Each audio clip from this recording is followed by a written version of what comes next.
Hello students. तो प्यारे बच्चों, आज हम बात करने वाले हैं आपके बी कीपिंग के नेक्स्ट टॉपिक के बारे में।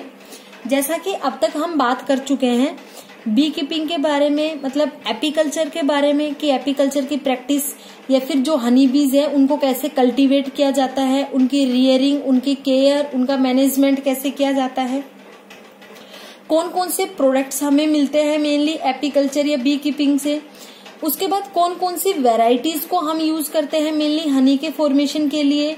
उसके बाद उनकी कास्ट, जो 3 टाइप की हमने कास्ट की बात की थी, क्वीन, वर्कर्स एंड ड्रोन्स के बारे में हम लोग बात कर चुके हैं बेटा।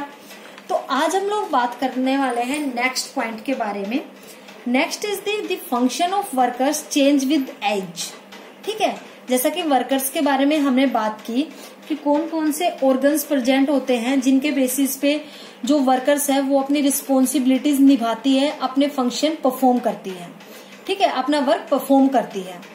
तो जो function of workers change with age, जैसे जैसे एज बढ़ती जाती है ऐसे ऐसे जो वर्कर्स के फंक्शन है वो भी चेंज होते जाते हैं। ऐसा कैसे, अगर हम बात करें, during the first half of their life workers are engaged in indoor duties. जो स्टार्टिंग का जो फर्स्ट हाफ होता है उनकी लाइफ का, अगर हम उसकी बात करें तो वो मेनली किस में अदा करती है, किस अपनी कौन सी रिस्पॉन्सिबिलिटीज निभाती है, इंडोर ड्यूटीज की रिस्पॉन्सिबिलिटीज निभाती है। मतलब हाइव के अंदर जो भी फंक्शंस है उनका मेनली रोल प्ले करती है, वहां पे अपनी ड्यूटीज परफॉर्म करती है। ठीक है, जैसे कौन कौन सी बीज, जैसे कि स्कैवेंजर बीज की तरह अपना वर्क करती है, नर्स बीज की तरह करती है अपना वर्क, फैनर बीज की तरह करती है, गार्ड बीज की तरह करती है।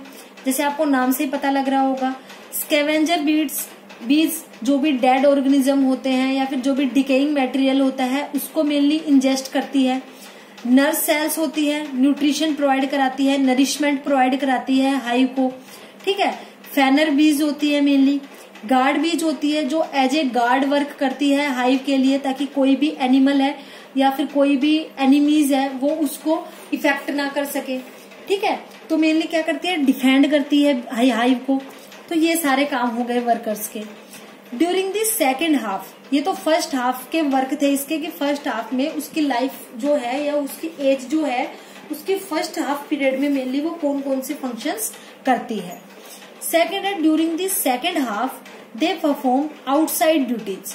यहाँ पे ये इंडोर ड्यूटीज कर रही थी, मतलब हाइव के अंदर जो ड्यूटीज होती है, यहाँ पे ये आउटसाइड ड्यूटीज करेंगी, मतलब हाइव के बाहर की जो ड्यूटीज होती है कि नेक्टर को इकट्ठा करना, फिर उनसे हनी सीक्रेट करना, या फिर अदर जो अच्छा जो एरिया है, अच्छे जहाँ पे फ्लावर्स है, अच्छा जहाँ पे फ्लोरा है, उस लोकेशन को ढूंढना, फिर वहां पे जाके नेक्टर इकट्ठा करना।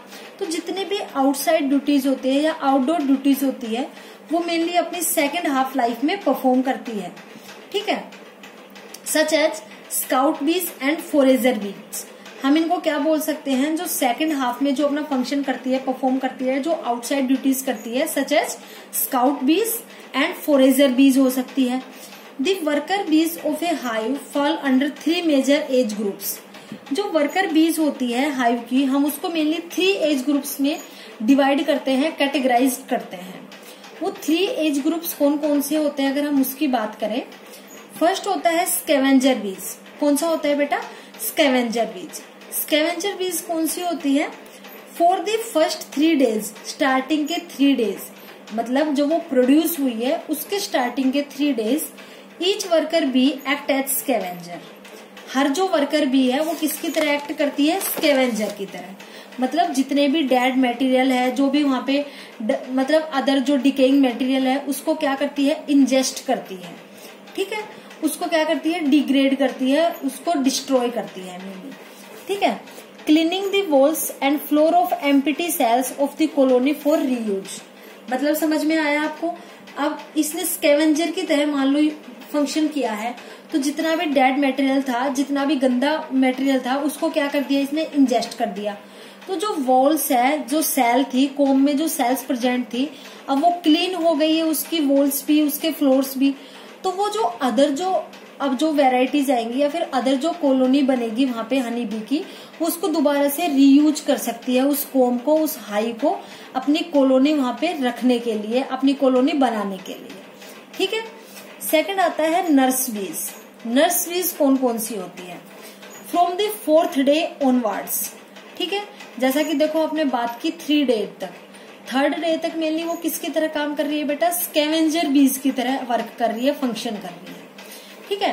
तो from the 4th day onwards, 4th day के बाद या 4th डे से each worker bees feeds the entire brood like a foster mother with a mixture of honey and pollen. ये मेनली फीड करने लग जाती है द एंटायर ब्रूड। ठीक है। लाइक ए फोस्टर मदर की तरह with a mixture of honey and pollen. Honey और पोलन से जो मिक्सचर है, जो उनका बना हुआ एक फीड है, फीडिंग है, फूड है, उसके ऊपर क्या करने लग जाती है? फीड करने लग जाती है मेनली। ठीक है। उस एंटायर जो भी ब्रूड है उसको कंज्यूम करने लग जाती है। By 7th day it starts producing royal jelly. 7th day से ये क्या प्रोड्यूस करना स्टार्ट कर देती है बेटा? It starts producing royal jelly which is fed to queen and future queen bees. जो मेनली रॉयल जेली है उस पे मेनली कौन फीड करता है, ये याद रखना बेटा आप। रॉयल जेली पे मेनली कौन सी कास्ट फीड करती है? क्वीन, या फिर जो फ्यूचर में आने वाली क्वींस है, वो क्वीन बीज है या हनी बीज है, वो मेनली क्या करेगी? रॉयल जेली पे ही फीड करती है, वहीं से अपना खाना लेती है। ठीक है। और रॉयल जेली मेनली बनाई किसके द्वारा जा रही है? वर्कर बीज के द्वारा बनाई जा रही है। ठीक है। नेक्स्ट है nurse bees also perform guard duties. Nurse bees है वो गार्ड ड्यूटीज भी परफॉर्म करती है। They defend the colony from intruders. जो कॉलोनी है, जो इनकी बनी हुई कॉलोनी है या जो इनका हाइव है, उसको मेनली डिफेंड करती है फ्रॉम इंट्रूडर्स। इंट्रूडर्स का मतलब है एनिमीज। जो भी बाहर से अंदर आने वाले एनिमीज है, हाइव में आने वाले एनिमीज है, जो उस हाइव को किसी भी तरीके से अफेक्ट कर सकते हैं, उसको डिस्ट्रॉय कर सकते हैं, उसको हार्म कर सकते हैं, वो सारे उसके लिए क्या होंगे? एनिमी होंगे। तो उनसे भी डिफेंड करती है मेनली। ठीक है। They kill the intruder by stinging. ये मेनली किल कर देती है किसी भी इंट्रूडर को बाय स्टिंगिंग, मतलब वहां पे अपना डंक चुबो के या फिर वहां पे काट के, but also get killed with the loss of sting. ठीक है। लेकिन अगर इसके स्टिंग मान लो हट गए या टूट गए तो ये भी क्या हो जाएगी? मर जाएगी। ठीक है बेटा, आ गया इतना समझ में। नेक्स्ट है फोरेजिंग और फील्ड बीज। जो फोरेजिंग और फील्ड बीज होती है वो कौन कौन सी होती है? फोरेजर बीज collect nectar, pollen and propolis. जो फोरेजर बीज होती है वो मेनली क्या करती है? नेक्टर, पोलन एंड प्रोपिल्स को कलेक्ट करती है। Nectar is changed into Honey in their crops.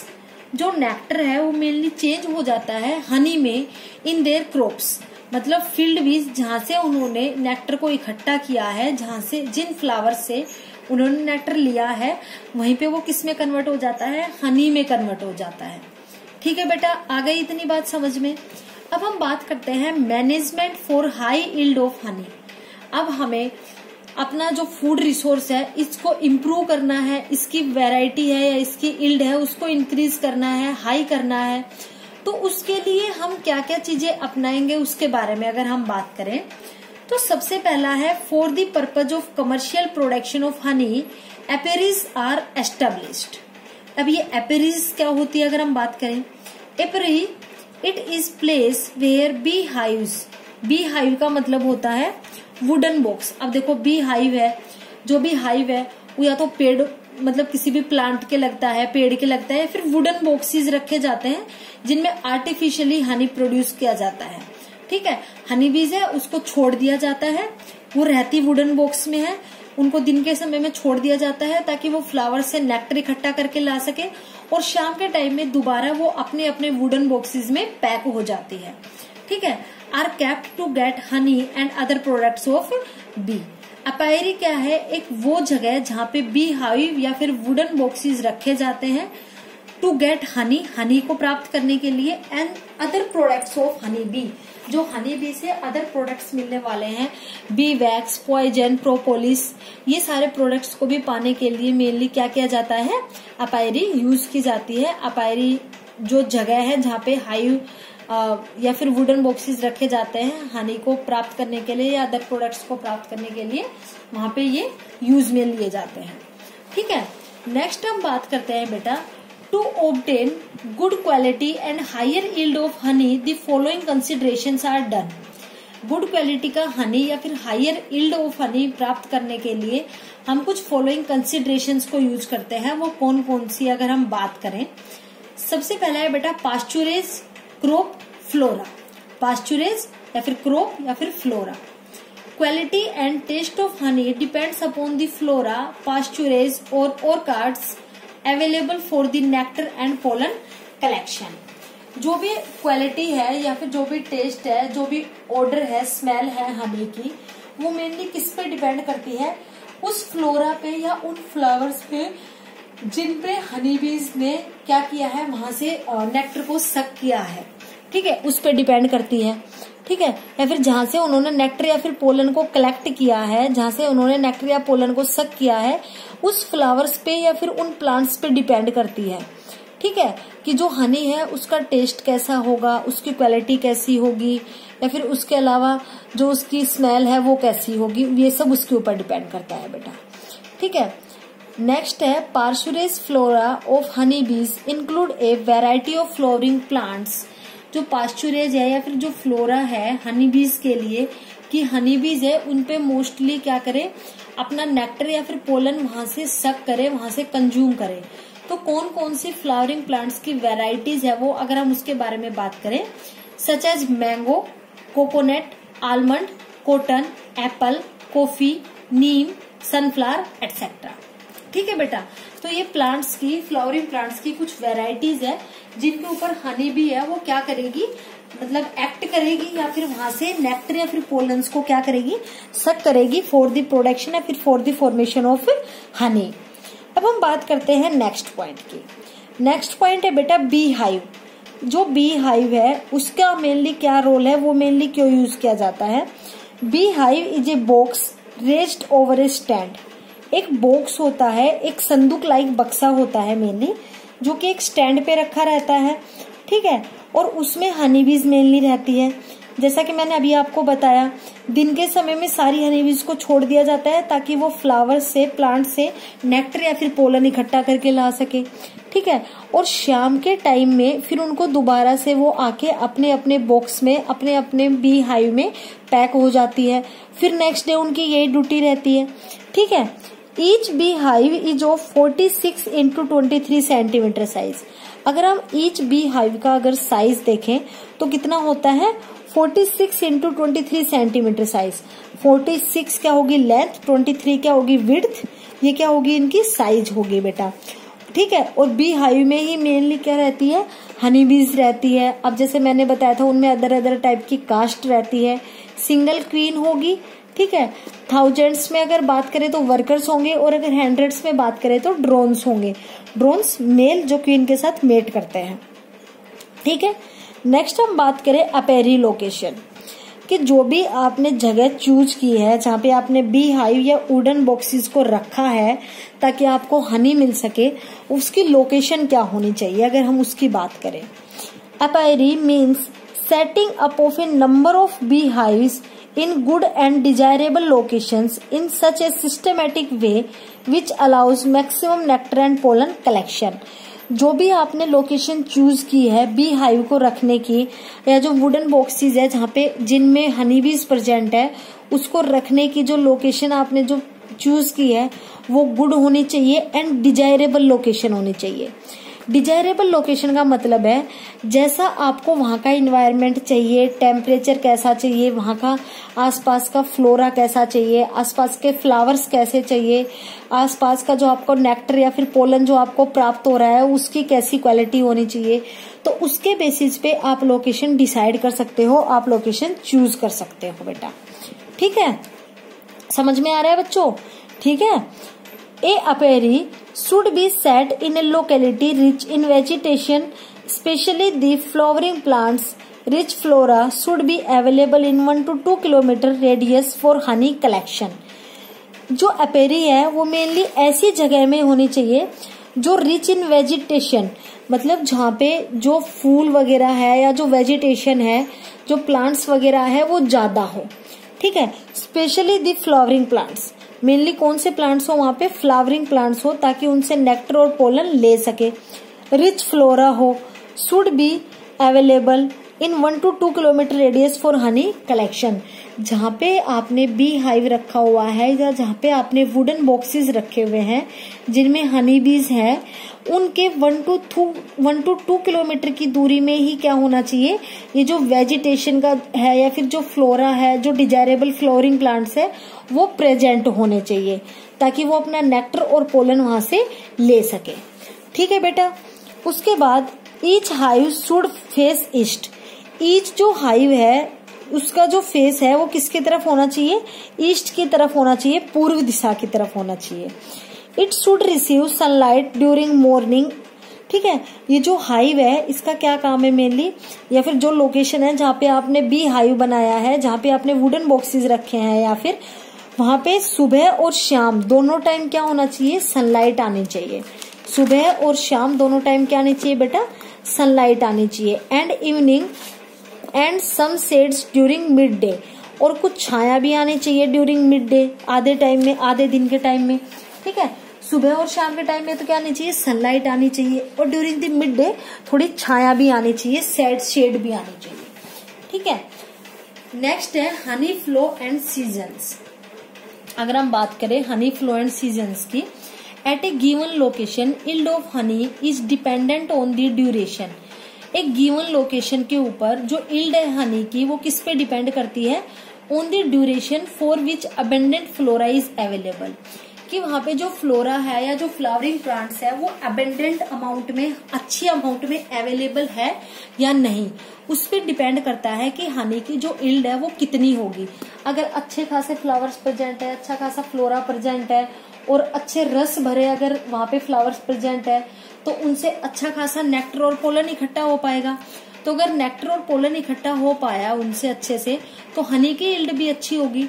तो डिपेंड करता है कि जो फ्लोरा है या फिर वहां के जो फ्लावरिंग प्लांट्स है वो कितनी अमाउंट में वहां पे अवेलेबल है, उस पर डिपेंड करता है कि हनी की यील्ड कितनी होगी।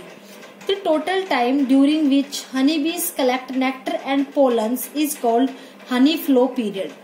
वो टोटल टाइम जिसमें हनी बीज खेत में घूम के या फिर प्लांट टू प्लांट घूम के अपना नेक्टर या फिर पोलन्स इकट्ठा करती है, उस टाइम पीरियड को हम क्या बोलेंगे बेटा, हनी फ्लो पीरियड। उसको क्या बोलेंगे, हनी फ्लो पीरियड।